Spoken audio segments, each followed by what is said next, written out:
AP liquor స్కామ్పై SIT తన దూకుడును పెంచేసింది. కీలక వ్యక్తులకు ఉచ్చు బిగిస్తోంది. ఇప్పటికే మాజీ ఎంపీ విజయసాయిరెడ్డిని విచారణకు రావాలని నోటీసులు ఇచ్చిన సిట్ సాక్షిగా వాంగ్మూలం ఇవ్వాలని కూడా కోరింది. ఈ స్కామ్లో కీలక పాత్ర పోషించిన కసిరెడ్డి రాజశేఖర రెడ్డి కోసం పోలీసులు ముమ్మరంగా గాలిస్తున్నారు.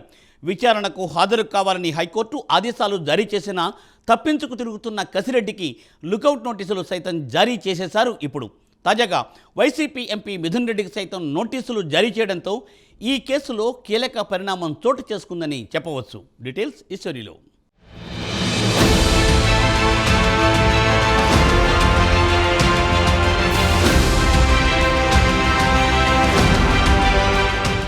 వైసీపీ పాలనలో జరిగిన వేల కోట్ల మద్యం కుంభకోణం ఆరోపణల్లో సూత్రధారులు, పాత్రధారులకు సిట్ ఉచ్చు బిగిస్తోంది. మద్యం కుంభకోణంపై దూకుడు పెంచిన సిట్ స్కామ్లో కీలక సూత్రధారులు, పాత్రధారుల వరుస విచారణలకు రంగం సిద్ధం చేసింది. ఈ క్రమంలో వైసీపీ ఎంపీ మిథున్ రెడ్డిని శుక్రవారం విజయవాడ సిట్ కార్యాలయంలో విచారణకు హాజరు కావాల్సిందిగా నోటీసులు ఇచ్చారు. జగన్ హయాంలో కమిషన్లు సమర్పించుకున్న మద్యం ఉత్పత్తిదారులు, వ్యాపారులను కూడా సిట్ విచారణకు పిలిచినట్టు తెలుస్తోంది. వీరిని మిథున్ రెడ్డితో కలిపి ప్రశ్నించి కీలక వివరాలు రాబట్టాలని అధికారులు భావిస్తున్నారు. అయితే మిథున్ రెడ్డి విచారణకు హాజరవుతారా లేదా అనే అంశంపై ఉత్కంఠ నెలకొంది. మిథున్ రెడ్డికి లిక్కర్ స్కామ్లో అరెస్ట్ నుంచి సుప్రీంకోర్టు రక్షణ కల్పించినప్పటికీ విచారణకు సహకరించాలని స్పష్టం చేసిన విషయం తెలిసిందే. కొద్ది రోజుల క్రితం లిక్కర్ స్కామ్పై విజయసాయిరెడ్డి సంచలన వ్యాఖ్యలు చేశారు. కొందరు వేల కోట్లు దండుకున్నారని, అవసరమైనప్పుడు అన్ని వివరాలు చెప్తానని వ్యాఖ్యానించారు. ఈ మేరకు విజయసాయిరెడ్డి సాక్షిగా వాంగ్మూలం ఇచ్చేందుకు రావాలంటూ సిఆర్పిసి సెక్షన్ 160 కింద సిట్ అధికారులు నోటీసులు జారీ చేశారు. సాయిరెడ్డి, మరోవైపు మిథున్ రెడ్డిలకు వరుస నోటీసులు ఇవ్వడం ద్వారా కేసులో సిట్ సీరియస్నెస్ అర్థమవుతోంది.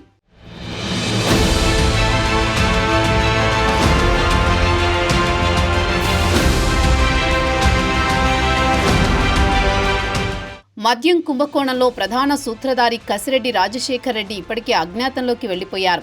పదే పదే విచారణకు డుమ్మా కొడుతున్న కసిరెడ్డికి సిట్ మరో నోటీసు జారీ చేసింది.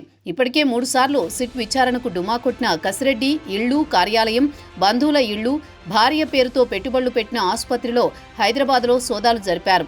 హైదరాబాద్లోనే ఉన్న కసిరెడ్డి తండ్రి ఉపేందర్ రెడ్డిని కూడా ప్రశ్నించారు.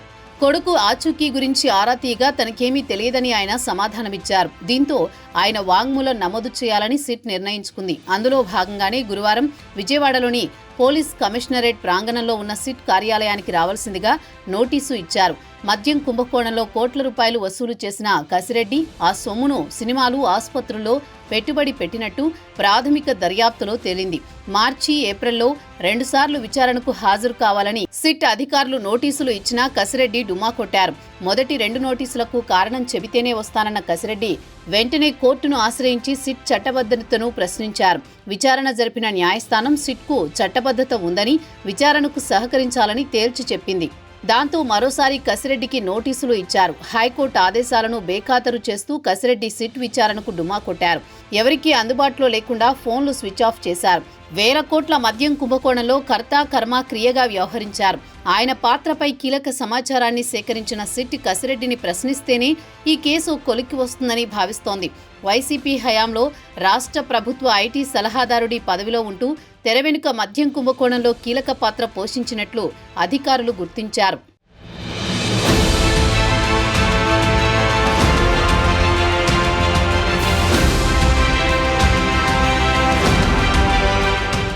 మద్యం స్కామ్తో ప్రభుత్వ ఖజానాకు 20,000 కోట్ల నష్టం వాటిల్లిందని, వైసీపీ పెద్దలు 4,000 కోట్లు కమిషన్ల రూపంలో దోచుకున్నారని ప్రాథమికంగా తేలింది.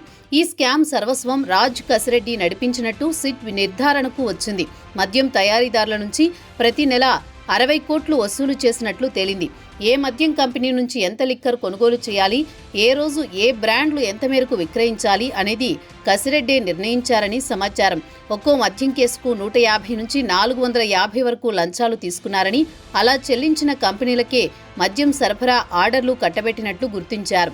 మద్యం సరఫరా చేసే సంస్థల నుంచి లంచాలు వసూలు చేయడానికి క్యాష్ హ్యాండర్లు, క్యాష్ కొరియర్లతో 7 అంచెల వ్యవస్థ ఏర్పాటు చేసుకుని ఆ వ్యవస్థ నిర్వహణను కసిరెడ్డి చూసేవారని సిట్ గుర్తించింది. అలా వసూలు చేసిన సొమ్ములో కొంత తన వద్ద ఉంచుకున్న కసిరెడ్డి మిగిలిన బ్లాక్ మనీని చలామణిలోకి తెచ్చేందుకు పలు రంగాల్లో పెట్టుబడులు పెట్టినట్లు సిట్ గుర్తించింది. అయితే ఈ కుంభకోణం వివరాలు మిథున్ రెడ్డికి తెలుసని సిట్ ప్రాథమిక అంచనాకు వచ్చింది.